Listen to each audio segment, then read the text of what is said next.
Eren hocam, boy olmadığında mecbur alttan yapıyoruz. Çekim mi yapıyorsun Hakan abi? Evet abi. Adem çekim yapıyor.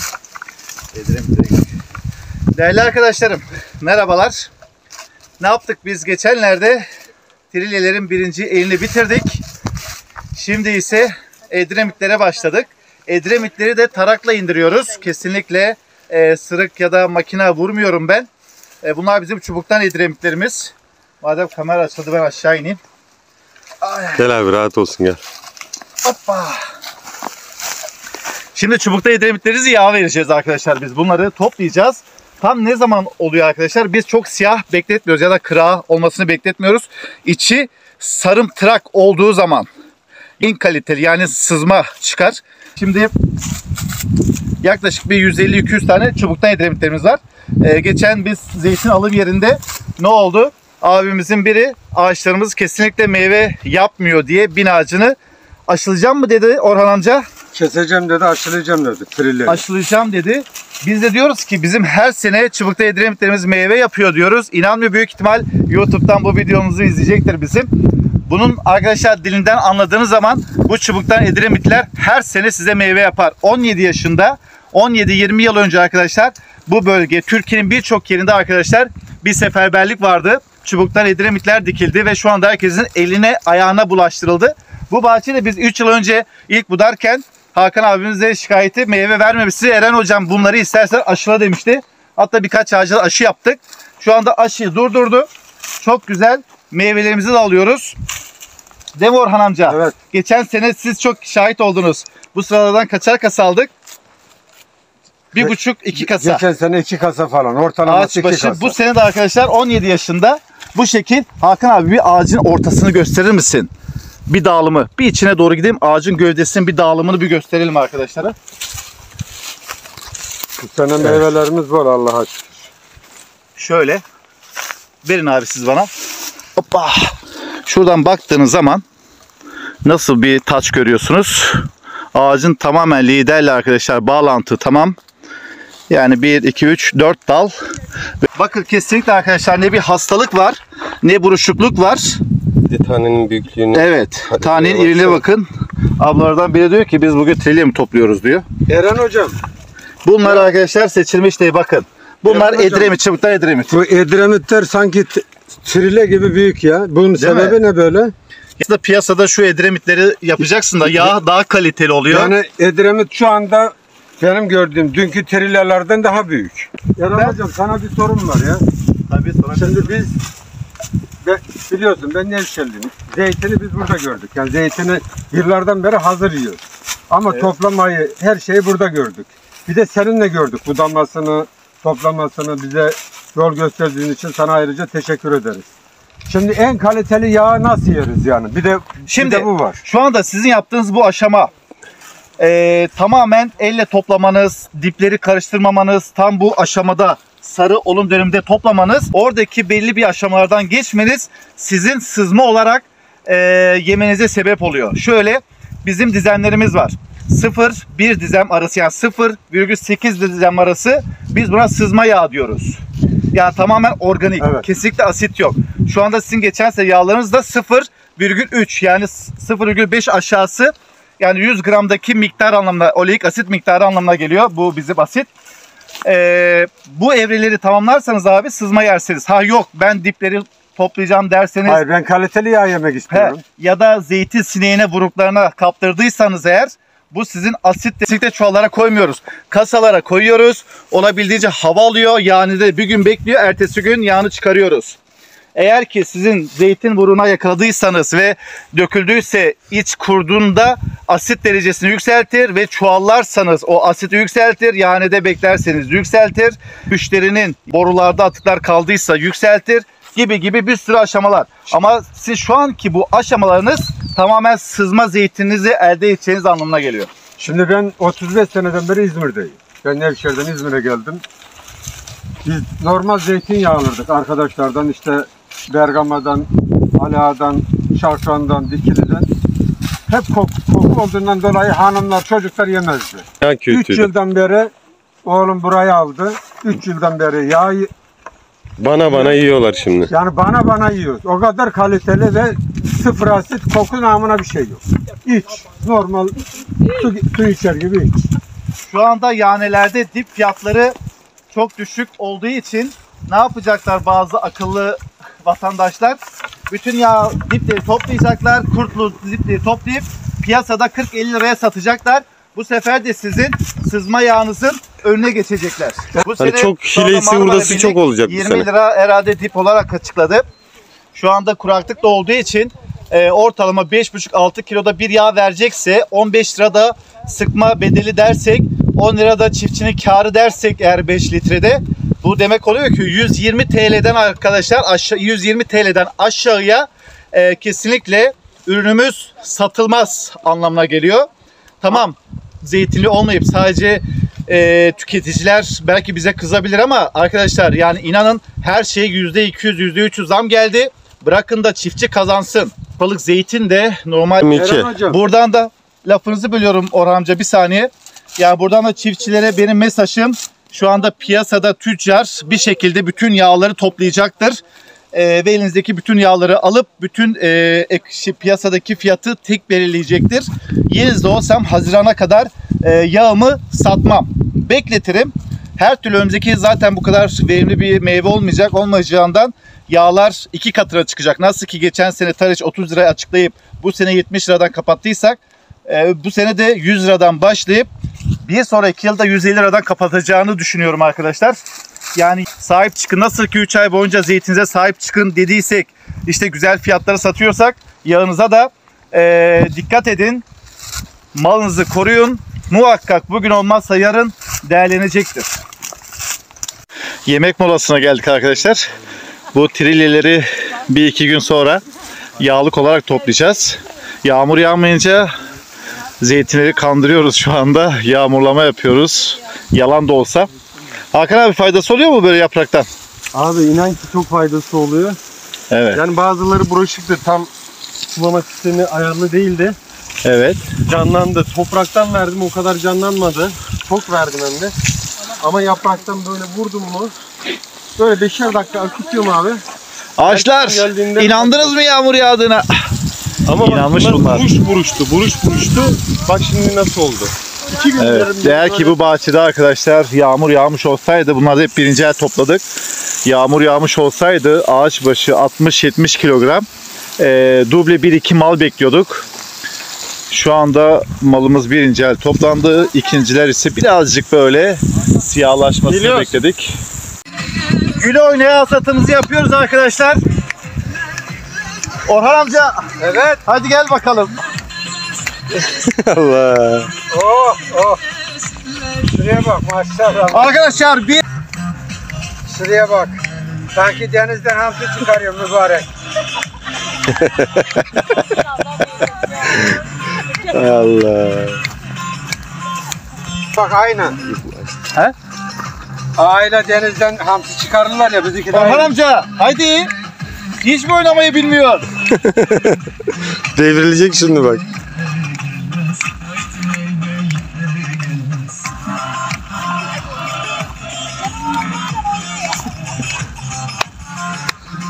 Aslan abi, Hakan abi 5 kasa çıkar rahat.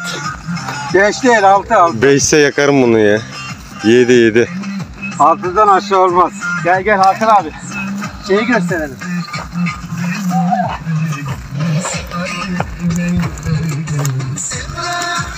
Bir tane kurt görüyor musun?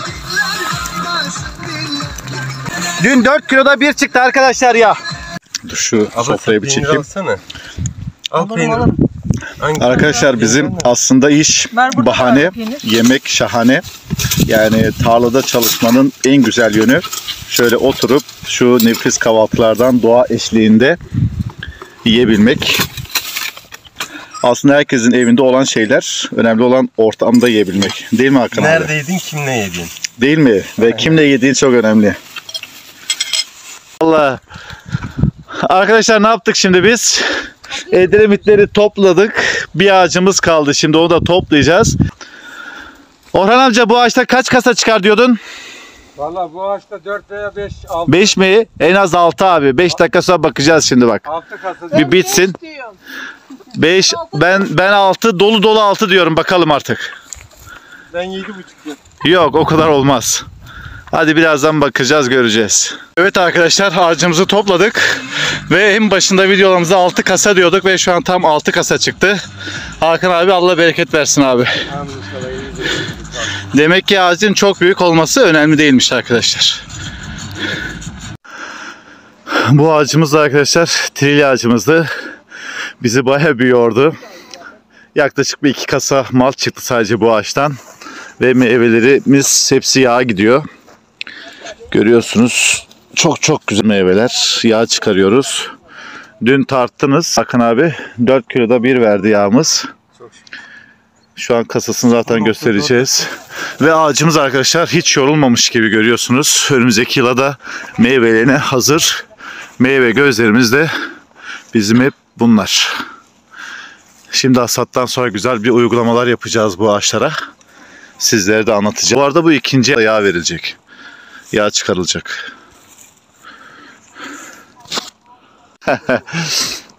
Ağacımızı topladık arkadaşlar. İkinci eli şu kadar çıktı.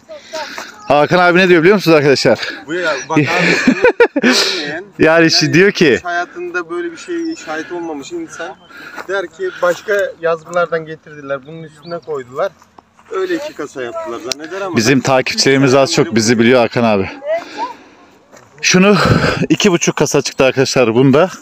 Orhan amca bak bir takipçi yazmış demiş ki orada 2,5 kasa yok. Orada siz videoda bir kasa yanına koymuşsunuz diyor. Ya yalan mı söylüyoruz bu yaştan sonra ya? Hayret bir şeysiniz ya. Evet. 2,5 kasa burada Allah verdikçe veriyor bu sana. Hamsi gibi maşallah. Hamsi ya. Buraya bak maşallah maşallah. Ağacın boyuna bak. Bizim Orhan amcamızla aynı ağaç. Ama Eren hocamızın sayesinde. Eren Yok hocamız abi. olsa bu işler olmaz. Tarla sahibimizin sayesinde. Niyazi abimizin hasatına ziyarete geldik. Şöyle arkadaşlar 5 yaşında ağaçlar bizim. Budamıştık. Size şimdi anlatayım arkadaşlar. İnce aranın önemini. Şöyle ince ara yaptığınız zaman tek tek salkım sürgünler olur arkadaşlar. O sürgünlerdeki meyveleriniz sizin aynı anda kararır. Şundan mutlaka bir sonraki yıla sürgün verir. Ve 360 derece aynı oranda ve aynı zamanda bunlar gibi bakın duble bir. Hepsi aynı seviyededir. Biraz daha geriden bakalım.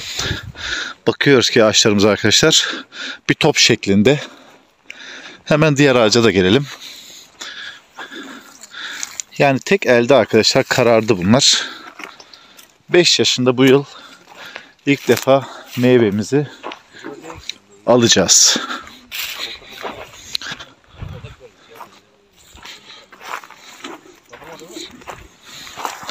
Taneleri görüyorsunuz. Hepsi aynı anda tek seferde kararıyor. Ortalama 10-15 kilo meyve var arkadaşlar ağaçlarımızda.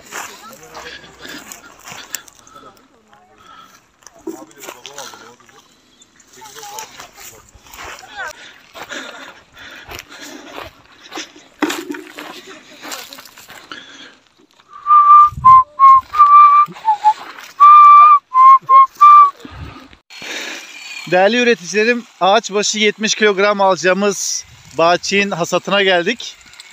Ziyaret ediyoruz şu anda. Baktık ki 50 olacak gibi değil arkadaşlar bunun hasatı. Hemen makineye geçti Ayhan abimiz.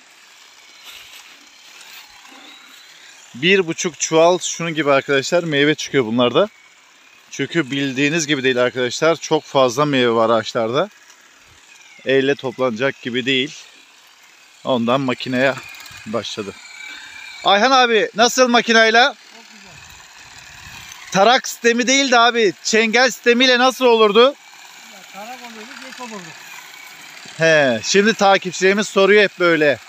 Makinede hangisini önerirsin diye de. Düşersin sen şimdi oradan. Köylü kızı seni. Adın ne senin bakayım? Adın ne? Hadi tanışalım telefonla. Adın ne senin? Ecrin. Ecrin. Ecrin tarlaya gelmiş. Ve tarladan ne topluyor? He. Zeytin topluyor. Hadi Eren abisine sarıl bakayım. Hadi sarıl Eren abi. Hadi sarıl. Hop. Hani terlik nerede? Terlik nerede? Hadi git terliği gel.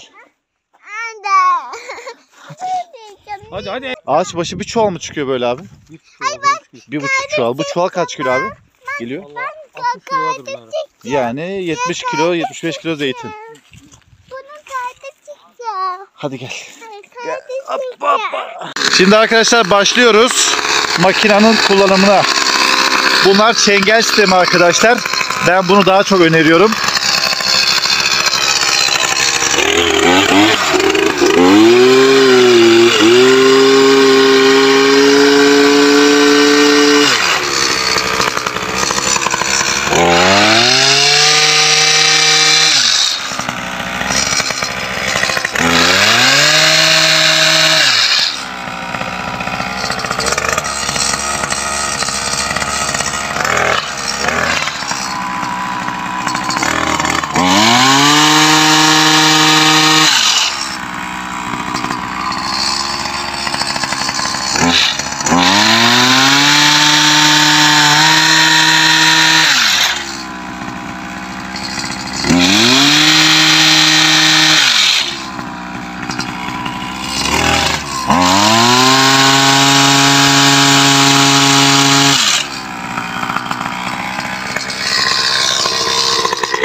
Hüseyin abi.